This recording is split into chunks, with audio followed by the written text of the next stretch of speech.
Feito, valendo. Bom dia a todos. Encontro de gigantes do varejo, que sensacional, que sensacional.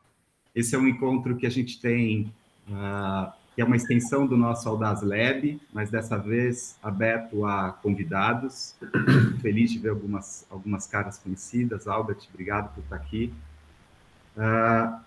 O que é que a gente vai falar aqui? Sobre varejo, sobre atacarejo, ou especialmente, né, sobre como o consumidor, né, o nosso cliente, como é que é o termo que a gente usou? Que é o... freguesia. Freguesia. Eu quis trazer tanto esse termo da freguesia, né? Ó, freguesia. Porque é isso mesmo, né? Nós, como comunicadores, e como estrategistas, e como pessoas de marketing, é isso aí, a gente tem que entender com quem a gente está falando, né? Falar com a freguesia. E eu, num bate-papo com um escudeiro, eu me lembrei de uma história, isso na época de faculdade, que é a fábula do cachorro-quente, não sei se vocês todos já ouviram, que é a história de um senhor que tinha um carrinho de cachorro-quente na beira da estrada, e ele era um cara sacudido. Ele fazia... ele chamava as pessoas que passavam na frente da barraquinha dele, ele instalava banners na beira da estrada, ele comprava o melhor pão, ele comprava a melhor salsicha, ele fazia aquilo com muito capricho, e ele teve condições de levar o filho para a faculdade, né? O filho se formou em economia. E quando o filho se formou, ele voltou e disse assim: pai, o senhor está louco? Nós estamos em crise. Que negócio é esse de placa? Que negócio é esse de pão de qualidade, salsicha de qualidade? Não, pai. Por favor, né? Nós estamos vivendo uma crise muito séria. Esse negócio que o senhor está chamando, as pessoas são desrespeito. Passou algum tempo, a barraquinha, cara, tava terrível, não estava vendendo mais nada. E aí ele voltou para o filho e falou assim: nossa, filho, e não é que você tinha razão mesmo? A gente está vivendo uma crise terrível, né? E essa é uma história que tem a ver com esse nosso papo aqui, e eu vou fazer a apresentação desses três gigantes, eu vou conduzir esse papo. Esses três gigantes, eu tenho a honra e a alegria de tê-los na Audaz, hoje com a gente. Marcos Escudeiro tem mais de 30 anos de experiência no varejo, hoje é um professor da FGV, eu já disse para ele assim, que graça esses seus alunos, né? Que sorte esses seus alunos poderem ter aula com você, Escudeiro. Obrigado da gente estar aqui, não só nesse encontro, mas fazendo tudo que a gente está fazendo. Muito obrigado. André, querido. O André, eu digo assim, se tem 5 grandes caras, 5 CMOs no mercado desejados por todas as grandes companhias, o André é um deles. Eu posso garantir. Pela pessoa que ele é, pelo profissional que ele é, por tudo que ele já fez no Walmart, na Saint-Gobain, quando a gente se encontrou. E o André tem feito um trabalho maravilhoso aqui na Audaz. Muito me honra. Os três, muito me honra todos vocês aqui. Obrigado, André. E o Escudeiro dividiu comigo um fardo agora. Falei, agora você é o CCO, tá bom, Escudeiro? Mostério. Mostério. Falei, ué. Eu fiquei muito preocupado em não confundir, porque eu confundia sempre o Escudeiro com o Mostério, e agora pronto, fez. Mostério, querido, dividindo esse fardo comigo, obrigado. Também um super experiente, tem casos, uma relação aí com o André, de histórias incríveis, que sensacional. E eu aqui, né, tentando fazer esse papel de apresentador, você viu, Albert? Né? Já tentei decorar, mas já troquei nome, tudo bem, assim dá uma relaxada, né? E eu criei um roteirinho, porque o João Turquiai me ajuda com um roteiro. Eu quero trazer uma informação aqui, que acho que dá uma dimensão da importância desse nosso bate-papo também, que é o seguinte. O faturamento das 120 maiores varejistas no Brasil em 2020 cresceu 20%. Então, de 526 bilhões para 632 bilhões. As 5 maiores empresas faturaram 226,5 bilhões, com crescimento ainda maior, de 33,4%. Enquanto as 10 menores tiveram uma queda de 22%. Esses dados são parte do IBEVAR, que é o Instituto Brasileiro de Executivos, Varejo e Mercado de Consumo, e da FIA, que é um Instituto de Administração. Sobre esses que estão na ponta e esses que cresceram até 33,4% e os que tiveram uma queda de 22%, essa pergunta é para você, Scudero. Tem a ver com a sua célebre frase que é protegeram o caixa, mas não protegeram o consumidor? Por que você acha que se deu essa diferença? E quanto a criatividade impactou nisso? O ano passado, né, se a gente for falar dos números de 2020, não necessariamente diretamente com essa afirmação minha, né? Porque o governo injetou várias injeções de dinheiro, vamos falar assim, né? O governo injetou uma parte, muitas demissões, injetou fundo de garantia no mercado, né? E todo mundo em casa teve gastos diferentes, né? Por exemplo, eu mesmo em casa, a gente adquiriu alguns eletrodomésticos a mais que a gente não ficava em casa, né? Então, agora tem café em cápsula, máquina de lavar prato, coisas que a gente não usava muito, né? Então, teve um acréscimo, né? Eu acho que a sua afirmação, a gente pode até voltar depois, acho que a gente vai voltar depois, tem mais a ver com o que está acontecendo em 2021. Agora, sem dúvida, quem não teve medo ano passado fez mais negócios, né? O varejo, se você tiver medo, você sai fora do ramo, porque, aliás, todos os negócios são emocionais, mas o varejo, o efeito é muito rápido, né? Você consegue efeitos bons rápidos e ruins rápidos, porque o giro do estoque é rápido, né? Se você pensar com relação a uma indústria, por exemplo, né? Especificamente no varejo, os supermercadistas, uma vez eu ouvi uma frase, e aí Mostério, Svartman e Scudero me digam assim, o supermercado é o último a ser afetado por uma crise e o primeiro a sair dela. Faz sentido isso? Isso ainda é uma verdade? Eu acho que sim, pelo menos nesses 30 anos, quando eu falo assim, quando a comida vai mal, o resto já morreu, né? Isso aí, o que me assusta, vou te falar assim, uma notícia da semana passada, 10 dias, é uma notícia bastante assustadora, né? Caiu a venda de ovos. Se você pensar que ovo estava sendo a proteína da população, né, porque carne ninguém consegue comprar mais, a notícia uns meses atrás, todo mundo comprando ovos, né? Agora, caiu a venda de ovos. Isso aí, para mim, é preocupante, né? Então, na verdade, a alimentação é o seguinte, quando a alimentação está ruim, o não alimento já foi. Isso nos 40 anos que eu estou nisso, é bem óbvio, né? E também tem uma melhora, quando tem um pouco de melhora de renda, as pessoas melhoram o mix da alimentação, né? Então, eu não sei se algumas pessoas aqui com DNA, eu falo assim, a data de nascimento antiga, com um DNA maior, vão lembrar que depois do plano cruzado, né, quando houve a criação do real, as pessoas passaram a comprar iogurte, cresceu venda de macarrão, caiu de arroz e feijão, né? Então, as pessoas se dão um prazer mais rápido de comida, com uma pequena renda, né? Então, isso é verdade, né? O alimentar é o último a sofrer e o primeiro a recuperar. André, na sua experiência, quando a gente fala, nós estamos em crise, né? Em outras palavras, o que você está dizendo é que a gente vive um momento de crise sério. André, no período em que você comandou a área de marketing de empresas varejistas, em algum momento a gente não estava em crise? É uma boa pergunta. Não, o brasileiro tem o orgulho de falar que vive em crise, né? Faz parte da nossa cultura sofrida, a gente sempre falar. A verdade é que o que o Scudero estava falando, né? A crise para o alimentar, ela faz um movimento do trade-up e trade-down, né? Que é aumentar ou diminuir o consumo de produtos e categorias mais caras ou mais baratas. Mas ninguém para de comer.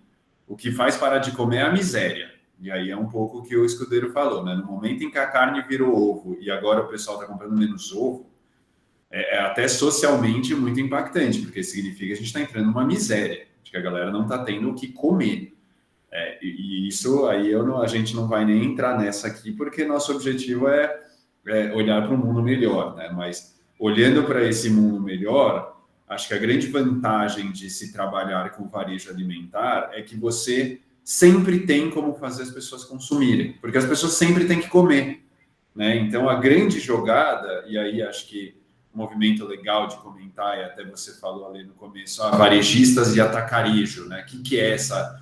Porque para quem não é do mercado, não é tão simples entender o que é o atacarejo e o que é o varejo, né? Para quem parece que é óbvio, mas não é tão simples, né? A grande questão é que o varejo, a partir dos anos 70, 80, até os anos quase 2000, ele viveu da oferta, porque a gente carregou uma cultura que acabou em 94, mas que a gente continuou carregando por mais pelo menos 5, 10 anos, da hiperinflação.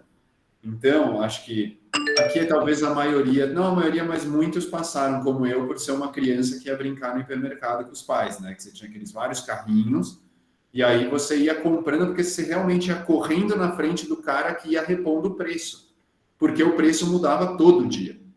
E aí nasceu a história das grandes propagandas, por isso que o mercado varejista, isso que nos importa como publicitário, é tão propagandista, porque daí nasceu a história do fazer propaganda, porque ele dizia, amanhã a banana vai custar R$1 aqui. E isso quer dizer muito, porque se hoje ela está R$1, depois ela vai estar R$2 amanhã. Então, se o Extra, ou o Carrefour, ou tanto faz quem está dizendo que amanhã é R$1, eu vou lá, porque a tendência é que amanhã já seja R$2.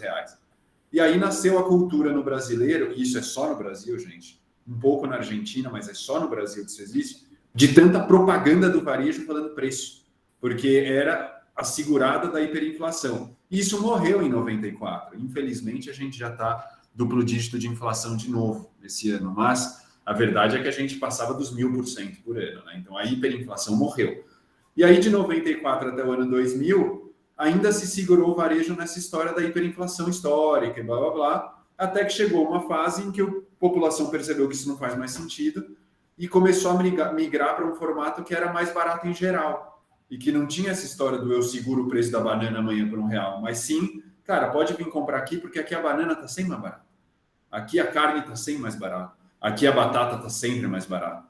E aí se criou um formato que tem preço estável, que não entra nessa onda de fazer oferta todo dia, que é chamada de atacarejo, que é o açaí, o atacadão, o tenda, o spani e tantos outros que existem por aí no mercado e que explodiram a partir do ano 2000, 2000 e pouco, porque eles entenderam que a população já tinha percebido que a hiperinflação tinha acabado e que, portanto, não estava mais tão suscetível a só amanhã, vem, compra aqui a banana por R$1 amanhã, e sim, eu quero ir num lugar em que eu não importa se eu vou na segunda, na terça, na quarta ou na quinta, eu sei que a banana vai estar por um preço justo, assim como todo o resto que eu estou comprando lá.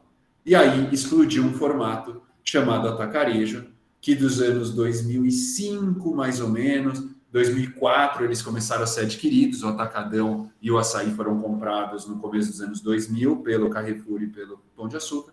Eles explodiram até que esse ano a gente teve aí a maior movimentação, talvez a mais simbólica disso no mercado, para não dizer até triste, que foi a compra do Extra pelo açaí, matando o hipermercado maior do Brasil durante décadas, que eu e Escudeiro tivemos o prazer de passar em algum momento pela gestão de alguma parte desse negócio, e que morreu, literalmente, anunciando que até mais 1 ou 2 anos o açaí vai acabar com o Extra, e vai virar tudo açaí, culminando aí no que é a movimentação do varejo para o atacarejo, que é, na verdade, uma bullshit, que não quer dizer nada atacarejo. Ele é varejo, igual varejo, ele só é um nome que se criou para um jeito de dizer que você vende mais barato, porque, na verdade, você não vai lá comprar no atacado, você vai lá comprar no varejo.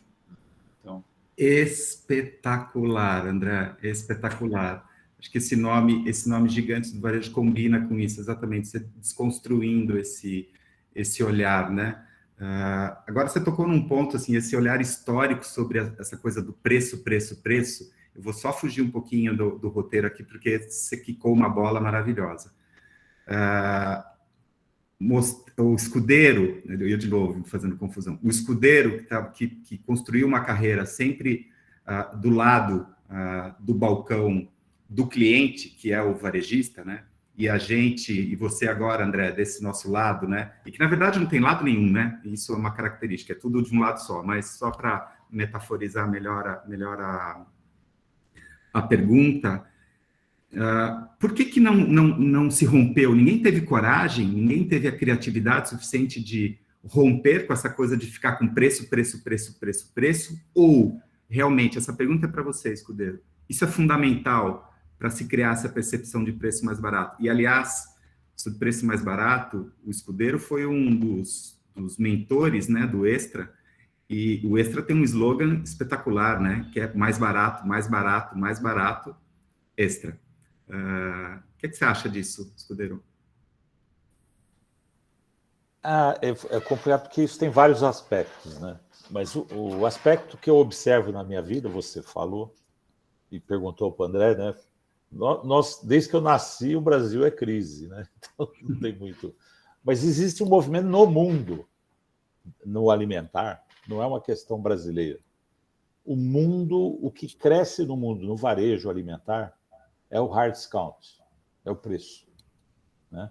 Hoje o Walmart apanha nos Estados Unidos da Aldi, o Walmart tinha entrado na Alemanha, saiu da Alemanha porque apanhou do hard discount, na Inglaterra saiu porque estava apanhando do hard discount, e o hard discount está invadindo o leste europeu e tudo mais, e vamos dizer que o nosso hard discount é o atacarejo, né? É o que mais cresce no Brasil, e cresce por quê? Por causa do preço, né? Então, é difícil falar, e essa é uma discussão interessante entre cliente e agências, né? Sempre o trabalho da gente fala assim, olha, todo institucional é importante, né? Você falar do serviço e tudo mais, mas a maior parte da população está procurando preço. Isso não é um fenômeno brasileiro, é um fenômeno mundial. Mas aí você entra numa outra seara que é a economia, né? Eu falo assim, está cada vez mais concentrando mais ricos e menos classe média e mais pobres, né? Não vou falar miseráveis, que miséria, apesar de ter aumentado um pouco no Brasil, mas no mundo, mas aquela parte do meio está sendo jogada para baixo, Então, a minha versão da história do atacarejo, a minha versão é paralela ao que o André falou, que é o seguinte: o cliente buscou as lojas de atacado para pagar mais barato. Não sei se vocês se lembram, talvez o Mostério, você é alguém mais velhinho aqui, as famílias começaram a se reunir para ir comprar no atacado e dividir a caixa, né? Porque vendia só em caixa, né? Então eu falei, não, vou juntar os vizinhos aqui, vamos lá, compra uma caixa de extrato de tomate. Cada um fica com um pouquinho, compra uma caixa de óleo. E começou aí... com o macro, né? Eu lembro, o macro... Começou no macro, né, João? E aí, o cliente inventou o atacarejo. Aí, os atacadistas, e eu tive a oportunidade de estar fundando na época, em 90 e pouco, o Tenda, né, hoje que era o Vila Nova, virou Tenda, a gente percebeu que o público de varejo começou a estar mais dentro das lojas, né? Você pega o próprio Açaí. O Açaí era uma loja conhecida como loja dos dogueiros, porque é onde os caras que vendiam hot dog e pizza iam comprar queijo mussarela e salsicha. Esse foi o começo do Açaí. Os clientes do Açaí eram esses, né? Mas aí o pessoal começou a perceber que lá era mais barato. Os consumidores começaram a ir lá, a comprar mussarela em peça, um pouco para você, um pouco para você, um pouco para você, né? E era muito mais barato. Então, o preço, eu vou falar assim, infelizmente, estou falando com 38 anos de supermercado e vida de varejo, o preço, infelizmente, no alimentar, no geral, é lógico que existem nichos maravilhosos no Brasil também, né? Existem nichos de categoria de produto e existem nichos de lojas. Mas vamos falar, quando a gente fala no geral, o preço é uma questão de necessidade, né? Não é uma questão... A variação foi muito pequena, né, no alimentar. Agora, O pessoal um pouco mais pobre vai piorando, entendeu? E aí, aquilo que era para ser o everyday low price que o Walmart trouxe e teve nos Estados Unidos está perdendo, porque o costume de comprar oferta fez que o preço médio do Walmart, né, é a minha visão, né, o preço médio do Walmart era o mais barato como médio, mas não aguentou tanta oferta, apesar que o Walmart se transformou num oferteiro também, né? Mas ele não conseguiu vender essa imagem de mais barato, como a gente conseguiu no passado, porque, como a gente já comentou, tem um grupo de produtos que faz a imagem do mais barato, né? Que não são os 10 mil, 15 mil. Aí eu vou citar para quem conhece a Costco americana, que é a segunda maior varejista do mundo, com 3.500 itens apenas, né? E totalmente alimentar. E o que a gente vê hoje, esse é um risco, né? Se tiver alguém do atacarejo, aí pode tomar cuidado. Os atacarejos estão começando a querer aumentar o serviço, querendo aumentar o sortimento, e aí um dia um professor famoso do varejo, tem uns livros lá, o professor Parente, perguntou para mim, o que é o atacarejo para você hoje? Eu falei, não, o atacarejo está virando um hipermercado ruim. Ele está subindo os preços, oferecendo serviço, patrocinando o campeonato de futebol, está aumentando os custos. E a teoria do vender barato é ter custo baixo. Sim. Falei muito. Escudeiro, não, maravilhoso, assim, você estava falando, a percepção de preço, né? Isso, obviamente, remete à responsabilidade direta de uma empresa de comunicação, que somos nós, na Audaz, sobre a construção dessa percepção. Você pega um supermercado médio, tá? Tudo bem, tem um range grande, mas 10 mil itens são vendidos no supermercado.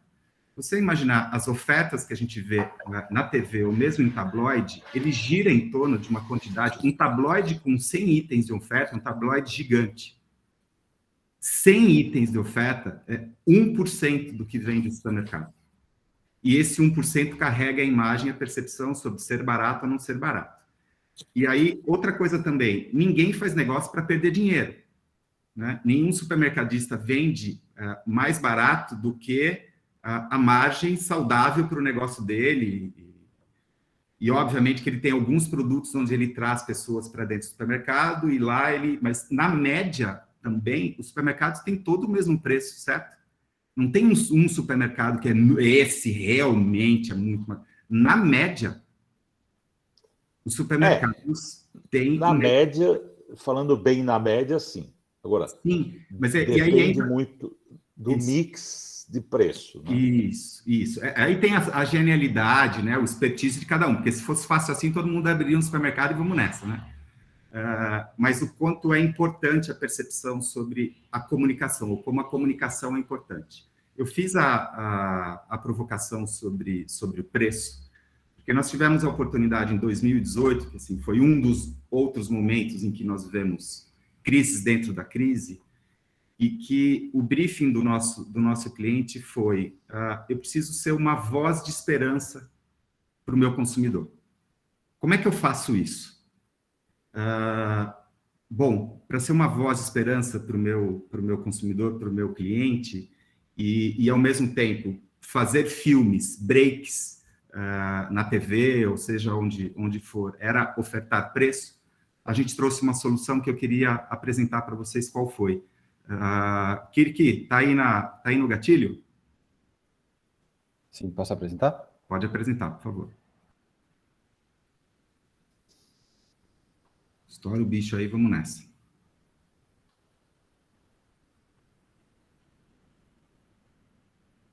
O Hortifruti do Pague Menos tem tudo fresquinho e da maior qualidade. Mas como todo mundo já sabe disso, hoje a gente vai falar da Marília. Tudo bem, Marília? E aí? A Marília fez bonito e com muito esforço conseguiu abrir o seu salão de beleza. Ela ama o que faz e mostra isso em cada novo corte. Não é, Marília? Te espero lá. Assim como a Marília, tem muita gente boa em vamosjuntosmudar.com.br. Supermercados Pague Menos. Tudo o que você precisa em um só lugar. Juntos, vamos mudar a crise. Bora! Bora!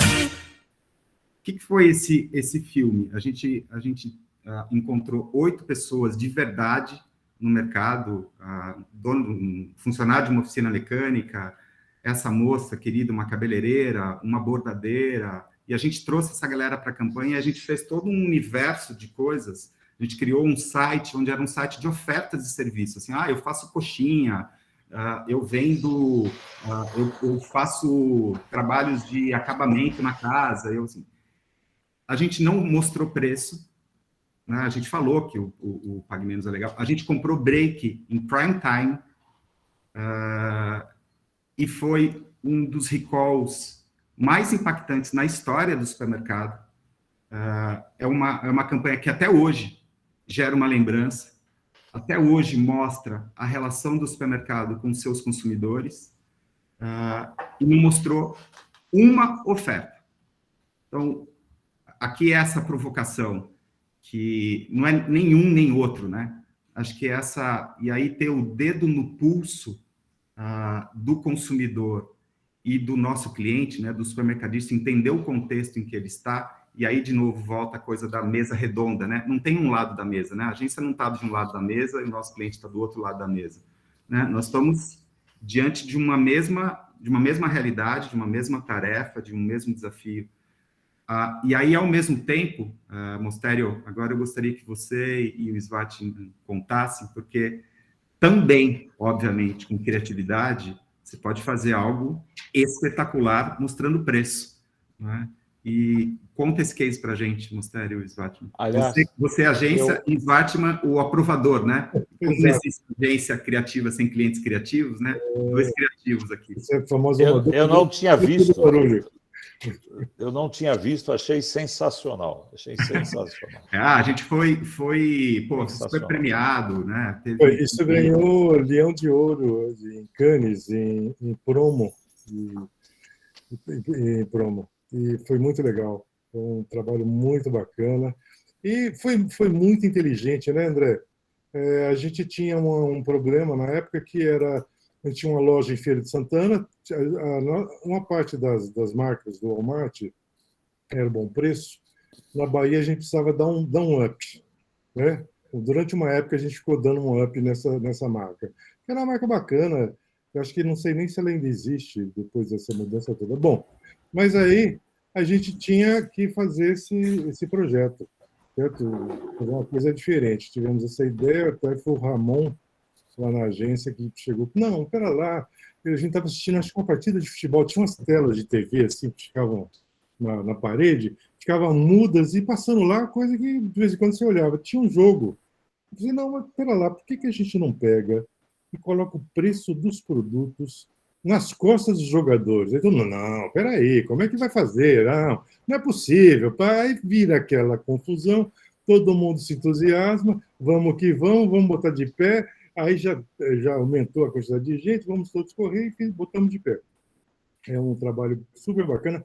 Eu estou apenas com a versão em inglês, que é a versão oficial que passou no Palais, lá em Cannes, certo? No momento da premiação, certo, André? Tem o leãozinho no canto, que isso aí não tem preço, certo? Falando em preço.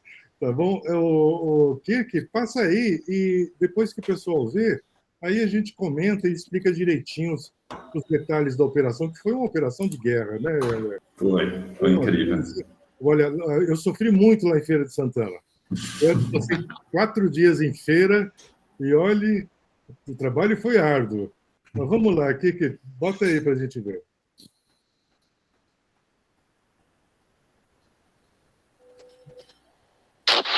Chamou muita atenção essa ação de marketing com o número da camisa formando o preço de determinado produto. Conta pra gente como começou isso.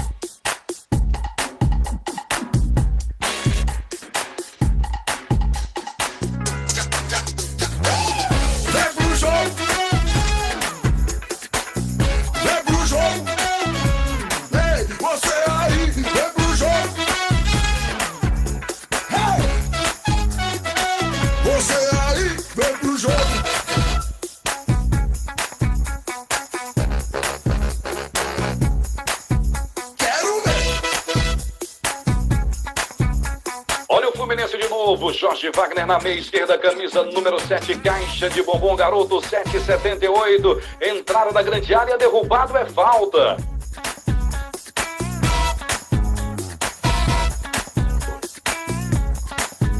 E a gente teve produtos que chegaram a crescer mais de 40% em vendas versus antes da ação, com o dia subsequente à ação.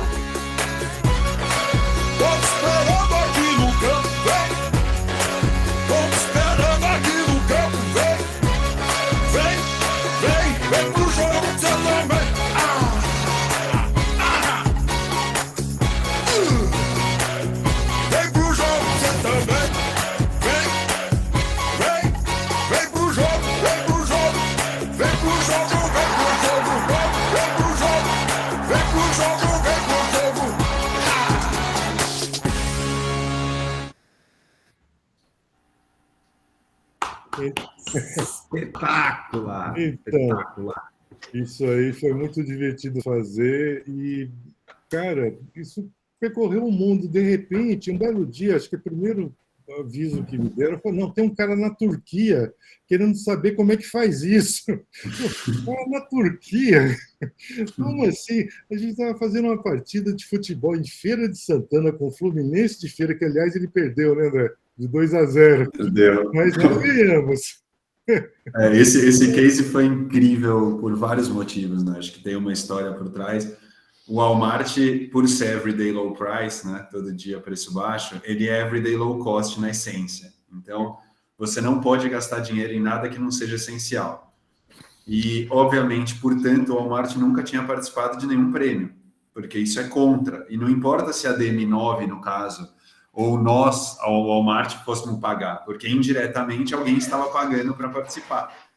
Então, em teoria, a gente não podia participar de Cannes, né? E aí, quando a DM9 veio apresentar, obviamente a gente queria fazer o case para vender mais, porque o bom preço, a gente não tinha dinheiro, precisava em microcidades, e eles acharam uma ferramenta de como você aparecer no prime time em pequenos sinais da Globo pagando nada. Porque é isso que acontece, né? A hora que você entra no estadual, você está aparecendo em Salvador no horário nobre com o time de Feira de Santana, né? 90 minutos 90 minutos de oferta. Ao mesmo tempo, obviamente, a DM9 queria também autorização para participar de Cannes, porque aí a gente falou um pouco semana passada em algumas pessoas de nós, e vamos falar cada vez mais, a gente quer participar de prêmio, e quando a gente quer, como agência, participar, o cliente precisa comprar causa, senão não adianta. E aí, o nosso combinado foi, então nós vamos inscrever, a DM9 vai arcar, porque eu não tinha como. Se a gente ganhar, eu vou como Walmart spread, né? Espalhar a notícia aqui dentro. Se a gente não ganhar nada, a gente fica na miúda. Ficamos na nossa e não fala para ninguém que isso aconteceu. Aí a gente fez o case, 2 dias depois, começou a ligar a gente do Walmart no mundo inteiro para saber o que acontecia. Porque saiu na mídia no mundo inteiro, como mostra o case. Isso é verdade. Saiu na Fox News dos Estados Unidos e o CMO dos Estados Unidos me ligou para saber o que a gente tinha feito, sem que eu soubesse que ele tinha visto, porque foi mais rápido do que a gente, né? E aí eu tive que falar, gente, foi o case e tal, a agência surtou, quis inscrever no Cannes, mas aquele bando de maluco, mas deu certo. Aí o fato é que, obviamente, desde então, o Walmart mudou a política com o prêmio e nós mesmo ganhamos o Cannes no ano seguinte com outro case. Então, assim, foi muito legal essa história, que acho que é legal para a gente como Audaz, de que muitas vezes a gente vai ter do outro lado, e hoje dá para citar fácil, por exemplo, nossos clientes alemães, que são muito quadrados. A gente vai ter gente do outro lado que não vai estar super aberta para as nossas ideias criativas e que a gente, às vezes, vai ter que acreditar, e vai ter que acreditar, como tem o case do Amigo Bom de Peça, que já é um case incrível, e vão surgir mais com o Male, com o ZF, com tantos outros, de que do outro lado, obviamente, você tem que ter uma Fernanda do outro lado que minimamente compra a causa.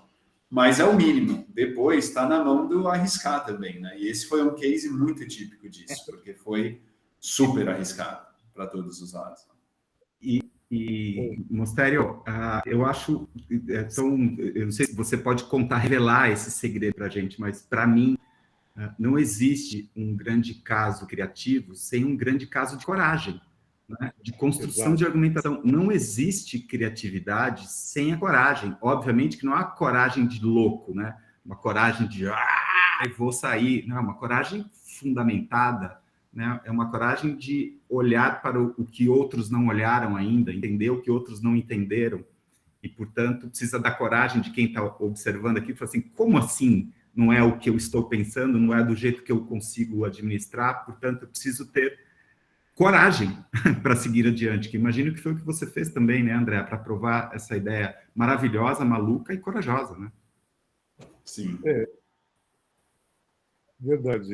O McLuhan tinha uma teoria sobre como o que é ser criativo, né? Como surge a grande ideia, isso naquela ex-bíblia da comunicação, que é o meio e a massagem, e o cara tem que ficar enlouquecido com o problema para chegar a um ponto tal de ansiedade que ele tem uma catarse, cospe. Quer dizer, eu não sei se é bem assim, não, mas eu sei que dá trabalho e a gente tem que ter vontade de fazer.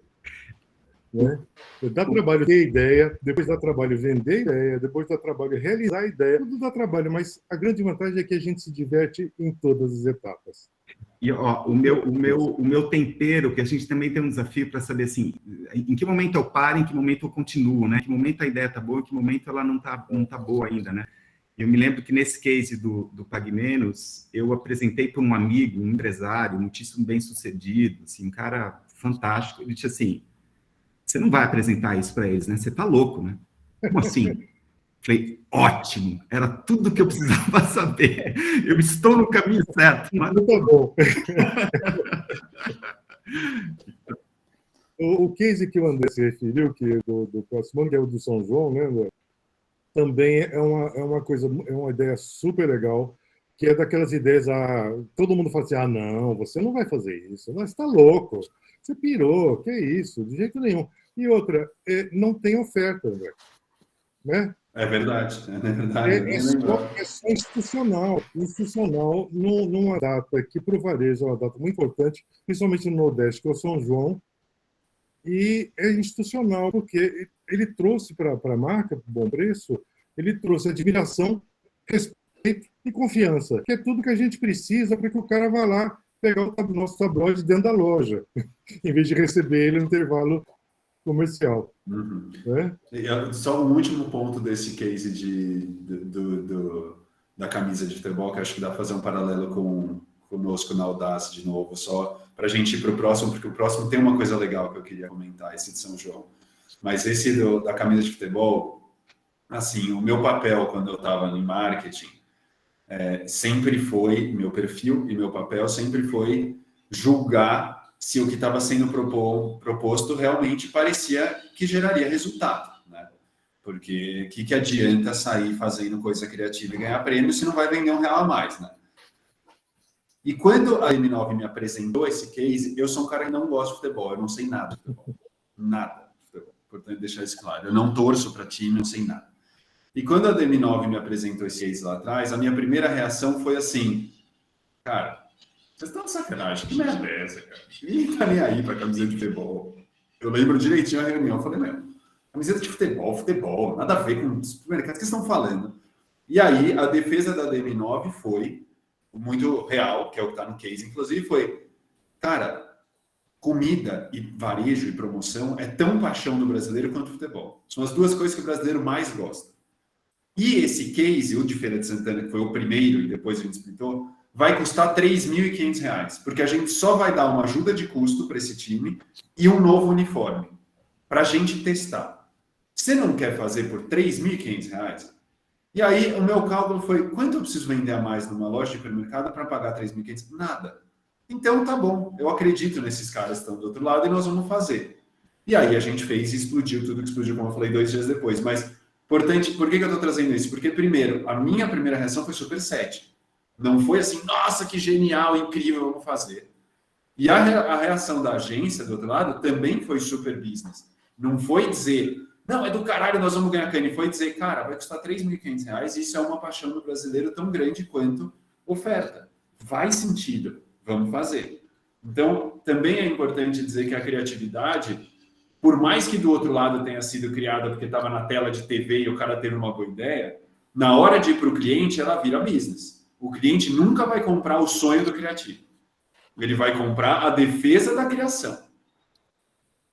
E aí, isso que foi feito lá, não tinha como dizer não. Cara, a gente botava milhões de mídia. Como é que eu vou dizer não para um projeto que o cara do outro lado, que eu confio, está dizendo que é bom e que vai custar R$3.000?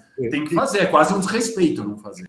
E para custar R$3.500, todo mundo teve que botar a mão na massa, né? Porque virou low cost, né? Virou low cost. E aí eu fui lá para a feira, e peguei em câmera, peguei em microfone, corri na beirada do campo, e eu entrevistei os meninos, os jogadores, todo mundo, meninos lá em Feira de Santana, e eles estavam emocionados, cara. Porque a gente valorizou eles, sabe? Foi um negócio, eu tô até me arrepiando. Um negócio super bacana, assim, que adorei fazer, foi bom para todo mundo, e eu acho que é assim, a gente tem que apostar na boa ideia, na grande ideia, e seguir em frente, que vai ser bom para todo mundo, sempre. Absolutamente. Ostério, tem um outro case que a gente não pode deixar passar, que é o de São João, né? Também tem uma história linda. Isso, esse de São João, vocês vão entender só vendo a apresentação, mas a gente descobriu uma dupla de repentistas maravilhosos, que é Caju e Castanha, tá? E que nos ajudaram nessa ação. O básico da ideia: 2 cidades no Nordeste lutam entre elas, dizendo que cada uma delas tem o melhor São João do mundo. Pronto.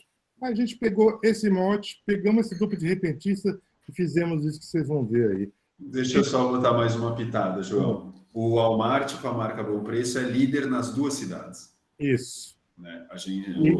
O Walmart liderava a venda nas 2 e a gente tinha um mega desafio de fazer coisas digitais, porque era um desafio que o Walmart gringo nos chamava. E eu estava nos Estados Unidos quando eu fiz uma reunião com este senhor e a equipe da DM9 e falei, cara, não é possível que eu vou embora daqui sem a gente trazer uma putação digital para apresentar. E aí a gente foi a primeira empresa do Brasil a usar Facebook Live. Olha só, no mundo de hoje isso parece de outro planeta, mas foi o primeiro case de uso do Facebook Live. E era Facebook Live com a novidade. Ainda era uma tela em split, era 2 lives simultâneas ao mesmo tempo. 2 lives simultâneas ao mesmo tempo foi uma. Mas foi a primeira vez. Tanto é que até hoje a Gabriela, que é a CEO do TikTok global hoje, ela era diretora de atendimento da nossa conta no Facebook. E outro dia eu vi ela numa reportagem, olha só, do TikTok, contando do nosso case, quando a gente fez junto, porque o Facebook teve que ajudar, claro, porque era a primeira vez que não existia o live aqui. Fez vídeo, e ela se ligou de que o vídeo ia ser o futuro, e isso levou ela para o TikTok hoje em dia. Eu vi ela outro dia falando isso, então foi um puta case legal, e esse foi caro pra cacete, até hoje, vocês cobraram uma grana. Porque tinha muita tecnologia envolvida. Foi complicado. Tinha transmissão dos clientes com sugestões pelo Twitter, nos comentários. No próprio Face. A gente tinha que pegar os comentários e colocar um para uma cidade, outro para outra. Não, o negócio foi complicado, mas deu certo. Vamos ver esse case? Kirk, roda para a gente aí. Roda e avisa.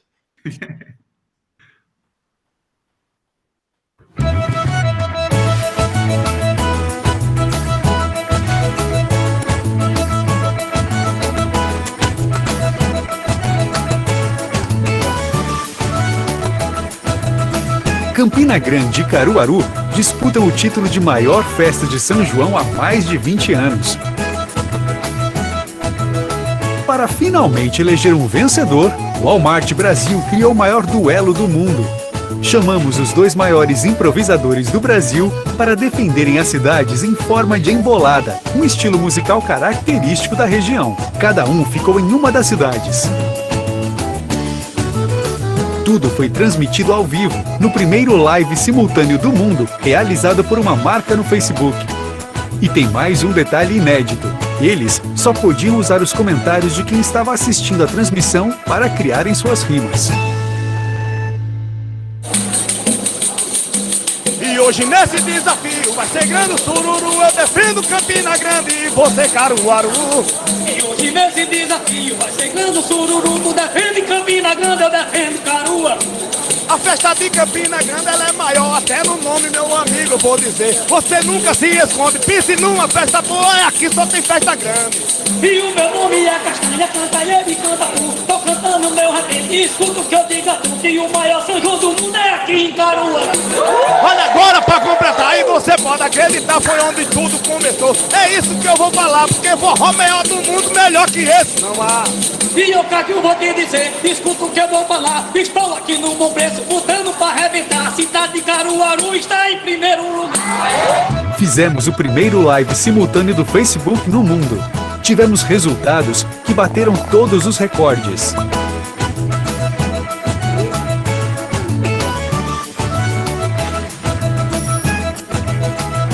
E ainda transformamos as duas maiores festas do Brasil em uma única grande festa. Walmart Brasil.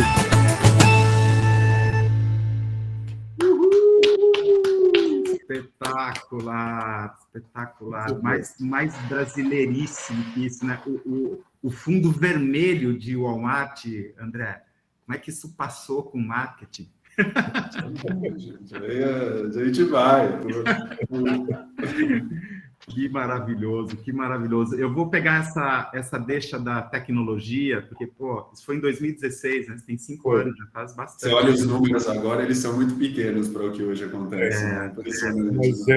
Mas estavam desbravando, né, o terreno na época, porque a primeira live do Face não existia, era uma novidade.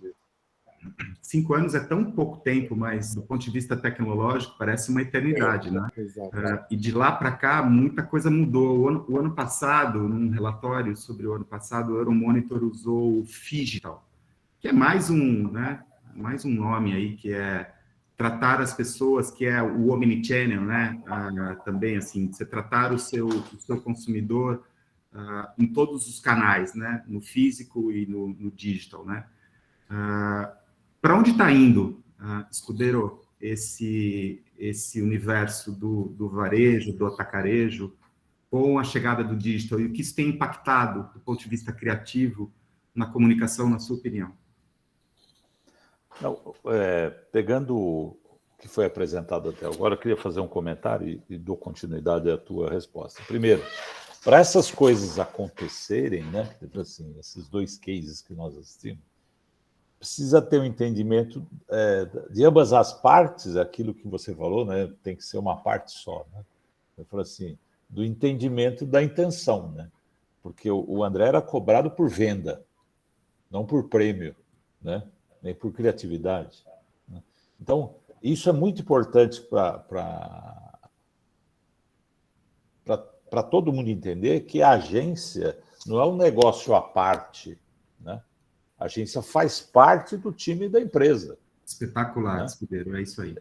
Faz parte, então tem que ter essa integração, né? A integração tem que ter uma afinidade. Eu tive a oportunidade, eu quero citar aqui um dos fundadores da DM9, que foi meu guru, já falecido, o Domingos Logulo, mas que foi a origem do mais barato extra, né? A integração do entendimento que eles, a agência, ou ele, tinha do negócio, que foi o que o Mostério sacou do negócio, né? Isso aqui, ó, isso aqui. Até o André, que era o cliente, se assustou, né? Entendeu? Essa integração é que faz o negócio. Aí, seguindo para a tua resposta sobre a parte digital, eu falo assim, a gente tem que ter muito pé no chão e um profundo conhecimento de quem é o seu cliente, né? E eu tenho...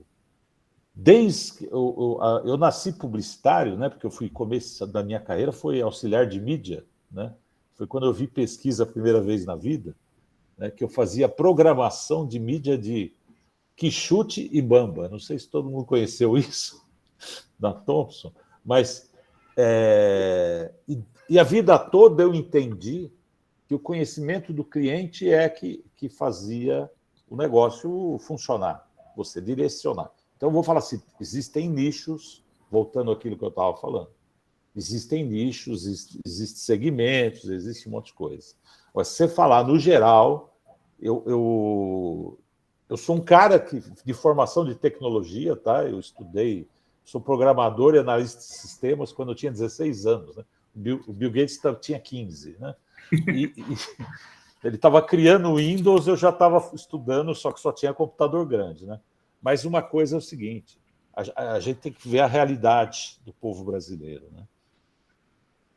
O ano passado houve um crescimento, e aí pela Nielsen, EBIT, crescemos no e-commerce no Brasil 41%, né?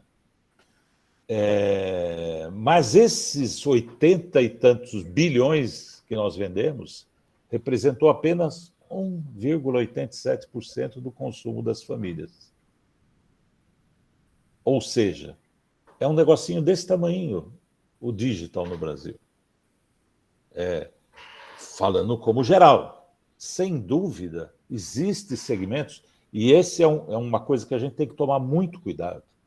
Porque nós que estamos aqui hoje, segunda-feira, às 9 da manhã, assistindo ou participando dessa live, nós não somos o Brasil. Nós somos uma quantidade seleta. E existe um risco muito grande, tanto de todos os segmentos, empresários, supermercadista, varejista de não alimentos, de têxtil, de ficar olhando para si só o seu entorno, né? Eu estou aqui na cidade de São Paulo, costumo falar que muito poucas pessoas conhecem a região fora do quadrilátero do rodízio, né? O pessoal só anda aqui dentro, né? Não conhece o resto do mundo. Eu falo assim que eu fiz eu fiquei lembrando do Monastério porque eu fiz uma pós-graduação em 87, 88. A minha pós-graduação foi o seguinte: eu fui gerente de vendas no Nordeste de uma empresa e eu tinha nascido e crescido em São Paulo, no Brooklyn, né? Aí eu fui lá ser gerente de vendas do Nordeste. Eu me lembro chegando de carro assim, em Feira de Santana, eu me sentia assim no interior do Texas, aqueles filmes de faroeste. Eu estou falando de 86, 87, né? Mas Feira de Santana é isso mesmo, parece uma cidade do interior do Texas, meu. Alagoinhas, depois lá atendeu G. Barbosa, que era fora de Aracaju, né? E isso, esse conhecimento do cliente, né? Isso faz toda a questão, toda a diferença. Aí você fala assim, o que o digital vai transformar? O problema não é o digital. O digital é uma maravilha, ferramenta. Eu sou hiper usuário, hiper conectado. Eu estava na Serra esse fim de semana, lá em Sapucaí Mirim. Estava conectado o tempo todo, né? Todo mundo está conectado? Não é todo mundo que está conectado. Essa é a questão. E existe um movimento muito grande. Existe uma juniorização da mídia, que eles pegam e publicam, por exemplo, não só da mídia, das consultorias, um estudo, que eu tenho estudo, se alguém quiser ler, eu não vou falar da empresa, mas um estudo que na capa está escrito que 82% dos idosos 60 a mais preferem comprar online. Acredite quem quiser, né? É uma piada, né? E teve outra que saiu esses dias que eu não me recordo agora.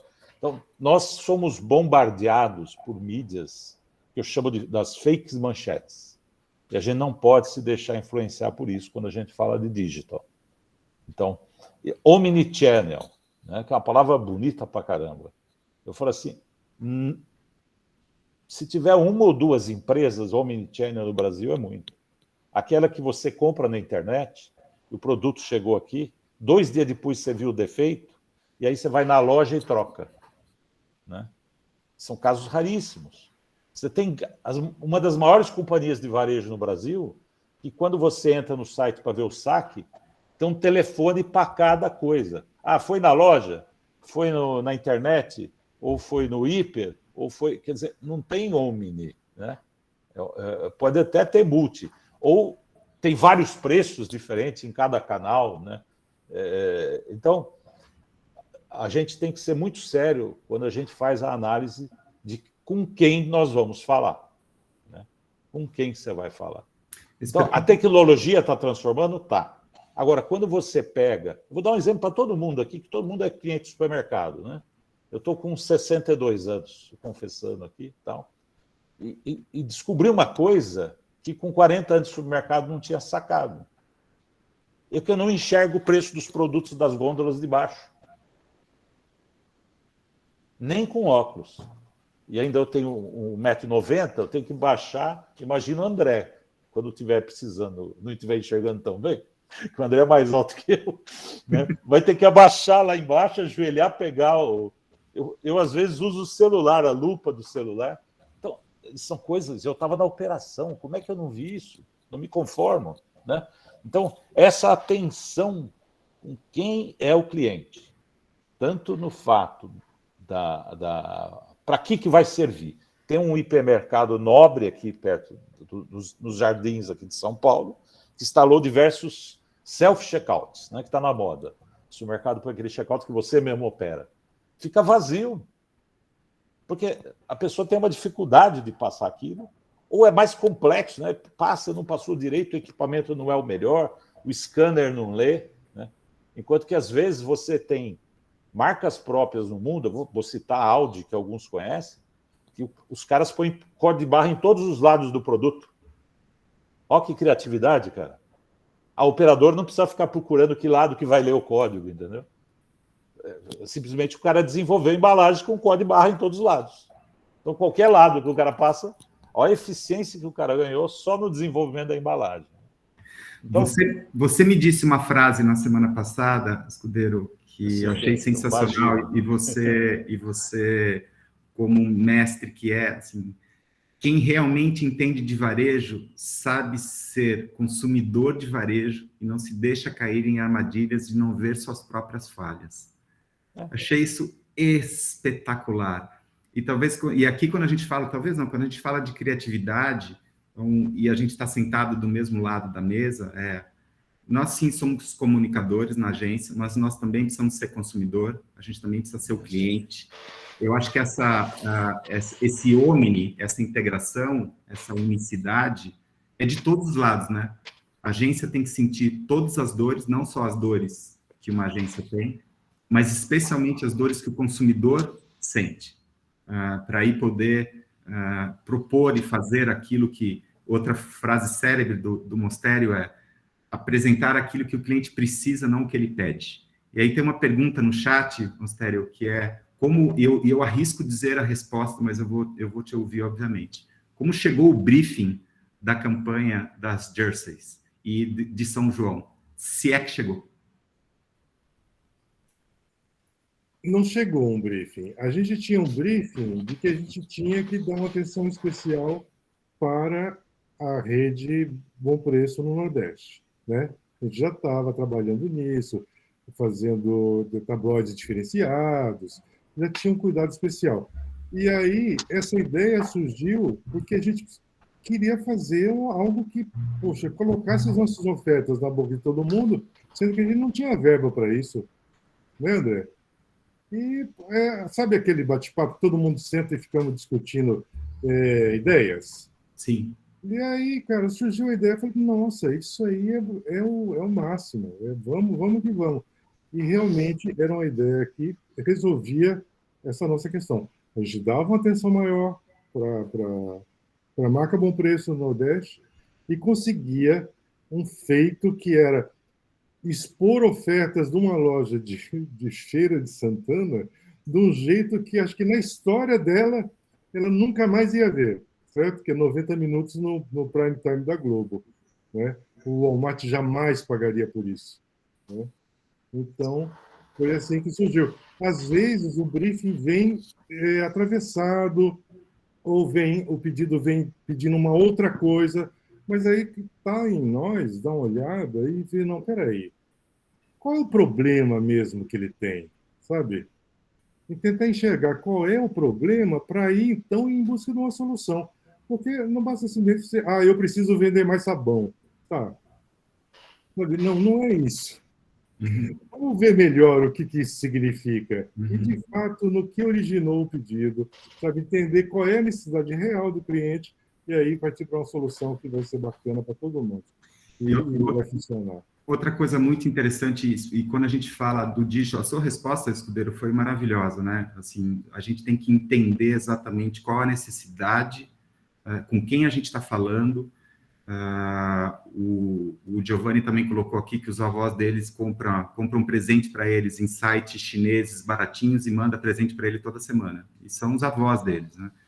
Então, essa coisa de que quem usa mais, quem usa menos, depende do quê, depende para quê, depende em que momento, né? Que o mundo está digitalizado, isso indiferente da ideia, é certo, é notório. Aí, de novo, o que é que a gente faz com isso, né? O que é que a gente faz com essa informação? Ou como é que a gente identifica isso, né? O que de fato é pertinente e relevante? Sobre essa ideia de São João, isso acontece também em tudo que a gente faz. Quantas pessoas assistiram a live naquele momento em que a live estava ocorrendo? Por exemplo, nós aqui, nós estamos fazendo um bate-papo onde tem uma porção de gente assistindo, mas ele continua, né? Isso aqui vai para o ar depois, as pessoas verão esse papo que nós estamos tendo aqui. Então, uma ideia hoje é pensar nela exatamente como uma ideia. Antigamente, quando a gente fazia um break de TV, era um break de TV para quem estava assistindo o break de TV. E ponto. Né? Você não assistia mais em lugar nenhum. Hoje as ideias, elas têm uma ramificação, e aí, portanto, a criatividade ganha uma fundamental importância, porque nós não estaríamos apresentando esse case de Walmart aqui, esse case de PagMenos aqui, se ela não fosse uma boa ideia. Ela poderia ter resolvido um problema naquele break, naquele momento, naquele período, e talvez uma solução que parecesse ser, de fato, uma solução. Mas ela, no entanto, ela resolveu o problema, e ela, por ser uma boa ideia, ela não tem data. Uma boa ideia não tem data. E hoje a gente pensar no mundo digitalizado, e para mim, esse é o ponto. A ideia criativa, a boa e corajosa ideia, tem ainda mais relevância nesse momento digital em que nós vivemos. Ainda mais relevância, porque ela ganha o próprio usuário, o próprio cliente, o próprio consumidor como mídia. Porque se a ideia for boa, aquele filme de Walmart gringo, André, que mostrou quando foi o Pick and Pay, Click and, não me lembro o termo, assim, Click Retire. Click and Collect. Aquele filme custou, cara, uma exorbitância de dinheiro. Mas eu arrisco dizer, e aqui, para ilustrar, que foi menos do que o investido em mídia, porque a mídia foram as pessoas. Aquilo ficou tão legal que todo mundo queria contar para todo mundo. E aí, através dos seus... postando nos seus perfis em mídias sociais, enviando nos seus grupos de WhatsApp, contando nos churrascos de domingo, nos jantares, nos almoços para todo mundo, porque era uma boa ideia. Porque se fosse um filme qualquer que resolvesse o problema das suas localidades de Walmart para que eles saibam que existe aquele formato de serviço, ela resolveu aparentemente o problema. Então, e aí isso aqui ilustra muito do que foi o tema, né, desse nosso bate-papo, que é a importância da criatividade. Ainda mais nesse momento digital, ou como a Euromonitor usou, phygital, físico e digital. Mostério, eu nem vou perguntar para você se você concorda com isso, porque você vai... Ó, vou clicar aqui embaixo, né? Escudeiro, você quer fazer alguma... Não, eu queria fazer os últimos... Eu concordo, não só concordo, mas só para você ter uma ideia, né? Agora que eu estou professor da GV, e a gente trata com um pessoal muito mais jovem, né? Ele fala assim, o lado de... E é engraçado, porque eu uso tanto tecnologia, e eu estou entrando nesse segmento de professor hoje, tratando com um monte de professor que não sabe gravar um vídeo, né? Entendeu? Então o pessoal ficava admirado, porque no treinamento que a gente teve no começo do ano, para dar aula no EAD, né? Nós estamos dando aula online agora, né? Então, eu gravo podcast, eu gravo vídeo, e o pessoal fica assustado, fala assim, pô, mas como é que você faz isso? Eu falei, mas esse é o mundo que eu vivo, né? Entendeu? E aí eu joguei umas coisas assim, falei assim, pô, nós temos que começar a usar TikTok agora nas aulas, pô. É isso que o pessoal está vendo, né? Se você olhar os estudos, o André e o Mostério têm isso, essa informação. Pô, a curva do Facebook caindo e a curva do TikTok subindo, né? Então, nós temos que estar ao par disso muito, né? Como usar e tudo mais. Agora, voltar um pouquinho, só pelo tempo a gente já está passando, eu vou dar meu encerramento numa seguinte. Como todo mundo que está assistindo aqui tem a ver com marketing, né? Eu acho que ou cliente ou agência, é uma coisa que eu sempre também entendi, e como o meu trabalho, eu comecei de mídia, depois logo supermercado, fui logo depois Carrefour, né? E foi na época que eu estudei SPM e tal, eu faço a interpretação, posso falar da minha interpretação dos 4Ps, né, que eu faço bem diferente, né? As pessoas ficam meio assustadas, principalmente os contabilistas, né? Por quê? Quando a gente fala de 4P, rapidinho, né, fala de produto, promoção, praça e... produto, preço... praça e promoção. Praça e promoção, certo. Então, a indústria faz o produto, faz seu preço, contrata agência para fazer promoção, comunicação, e o supermercado faz o quê? Né? Distribui, né? Então, se o supermercado, eu como supermercado, ou eu como loja de varejo, ou coisa assim, eu sou um prestador de serviço de distribuição, né? Porque a agência é prestadora de serviço de comunicação, divulgação, e eu, supermercado, sou um prestador de serviço de distribuição. Aí fala assim, então quem que é o meu cliente? Né? Se eu sou varejista, o meu cliente é a indústria. Né? Aí todo mundo trava, fala assim, porra, mas como o seu cliente é a indústria? Né? Ué, eu não estou prestando serviço de distribuição? Para quem eu presto serviço? Para a indústria, né? Agora, e o consumidor? Não, o consumidor é ativo. O consumidor faz parte do meu negócio. O consumidor é o cara que eu guardo lustro, dou lustro. Não interessa se a indústria me maltrata. Eu não posso maltratar o consumidor. Se a Coca-Cola falar que não me vende mais, eu vou no meu concorrente, compro Coca-Cola e ponho na minha loja. Porque o consumidor é meu ativo. E o meu ativo eu tenho que manter. Eu tenho que manter da melhor forma. Porque quanto mais for melhor o meu ativo, mais caro eu posso cobrar o meu serviço da indústria. O consumidor, Escudeiro, perdão, e o colaborador, certo? A gente debateu isso. É meio óbvio, né? Mas é um óbvio que tem a ver com a pergunta que a Maria José fez, que é esse trabalho de comunicação não chegar para a galera lá no front, para quem atende o cliente, para o checkout, para a moça do caixa, para o repositor, para o cara que te distribui os folhetos. Minhas últimas palavras é o seguinte, né? Se você não conhecer o seu colaborador, né, é a mesma coisa, é o seu ativo. E aí, às vezes, isso vai muito das áreas de RH, de treinamento, que fala assim, põe todo mundo numa sala de aula, vocês têm que atender bem o cliente. E, por acaso, essa pessoa sabe o que é atender bem o cliente? Ela teve essa experiência, né? O que é ter uma experiência? Eu não nasci conhecendo, eu brinco que eu falo sobre refeição. Eu não nasci sabendo qual copo usar ou qual talheres usar, né? Alguém me ensinou, né? E você quer que a operadora atenda bem o cliente fazendo o quê, né? O ideal, uma vez eu falei para um executivo, o presidente de uma grande empresa, que ele devia pegar os funcionários dele e pedir para fazer compra num concorrente que atendia bem, entendeu? Para o cara ver o que é o bom atendimento. Porque não experimenta. Então você tem que fazer o treino, a experiência, é o que todo mundo fala, mas a experiência de vida te dá a oportunidade de atender bem, né? Então, tudo, o patrimônio funcionário, o patrimônio cliente, consumidor, né?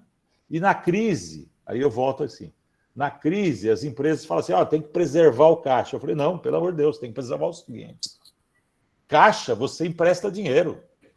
Cliente, você não recupera. Né? Caixa, você empresta dinheiro. Essa sua frase tinha que ser estampada na fachada de todas as lojas de varejo do Brasil. Não, porque, olha, desculpa, eu me empolgo com esse assunto, que é impressionante. Né? em 500 metros da minha casa, eu tenho 5 supermercados. Isso é uma maravilha, né? Porque você pode ficar testando. Mas tem empresa que reformou a loja está linda, mas falta produto e falta gente para atender. Ela está achando que o patrimônio dela é a gôndola, é o equipamento de refrigeração novo. E não é isso que faz a diferença. A diferença são as pessoas e os produtos, né? É isso.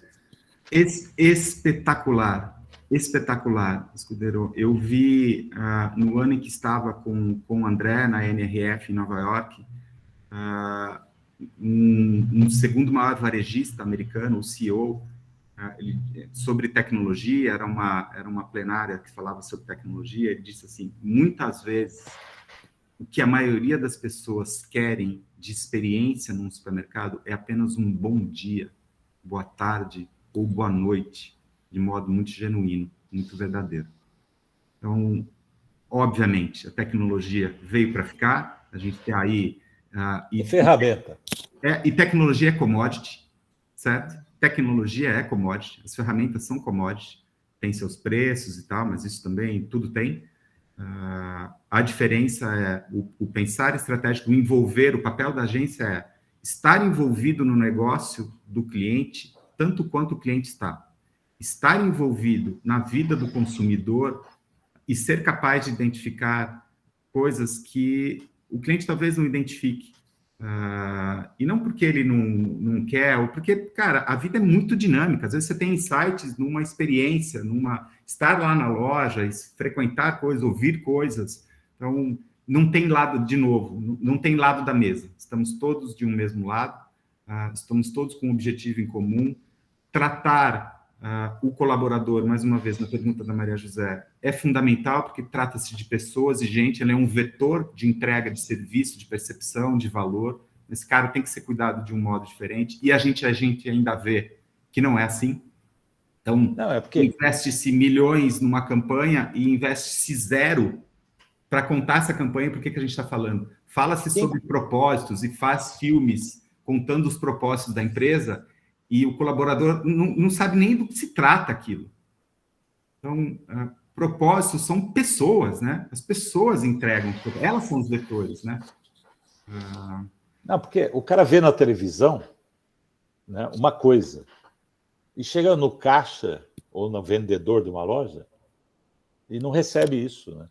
Então, essa é a integração, quer dizer assim, o que tem que ser comunicado é aquilo que vai ser entregue. Sim. Espetacular. Ou o que tem que ser entregue é aquilo que foi comunicado. Não, é que está cheio de comunicação linda. Está cheio de comunicação linda que você chega lá e não é entregue, né? A gente tem uma metodologia aqui na Audaz chamada ciclo da verdade. E é um ciclo porque a verdade não pode ser parcial, não é a verdade do filme, não é a verdade da experiência e uma mentira na hora de estar na loja, ou uma experiência muito incrível em estar na loja e uma verdade distorcida na comunicação. Ou seja, o ciclo todo precisa ser uníssono, né? Precisa ser omni-purpose, antes de ser omnichannel, né? Acho que você tem que ter uma unidade de propósitos com todas as suas interfaces e entendendo o consumidor e o colaborador como o ativo da companhia. Exato. No varejo. Espetacular, Escudeiro. E, senhores, são 10h20. Antes aqui da gente começar a gravação, eu disse que nós teríamos aqui um encontro com pessoas que poderia... O aprendizado e o conhecimento que Escudeiro, Mostério, Svartman, um pouquinho da vivência que eu tive, acho que seria uma graduação, pós-graduação, mestrado e doutorado em varejo. Mas, obviamente, não dá para fazer isso tudo em uma hora. Albert, querido, você tem uma pergunta, eu vou compartilhar depois, tá? Com o Mostério, com o Svartman e com o Escudeiro, os seus contatos, eles vão responder, queridos como são. Muito obrigado. Eu acho que a gente vai ter que fazer outros encontros, pelo visto, porque a gente deixou de falar tanta coisa legal e a gente teve participação de pessoas queridas aqui, valiosas. Esse encontro se estende. Compartilhem depois, quando isso já estiver online com as pessoas também, porque tem muita coisa boa aqui no que foi apresentado. Escudeiro, obrigado, queridíssimo. Temos Obrigado, trabalho você. na frente, né? Juntos. Sensacional. Adoro falar o assunto da minha vida, não tem outro assunto. E a gente coisa adora te boa. ouvir, é um privilégio te ouvir. Svartman, André, querido, obrigado. Muito obrigado. E Mostério, sensacional. Agora nós vamos botar para quebrar. A gente vai fazer alguns encontros como esse daqui 1 ano, 2 anos, e a gente vai ter uns cases fresquinhos para mostrar. Exatamente, vamos ter cases interessantes para mostrar. É isso aí. Kirk, obrigado pelo suporte. Turquiai, queridos, beijo a todos. Fiquem com Deus. Boa semana. Até o próximo. Tudo de bom. Até mais. Tchau, tchau.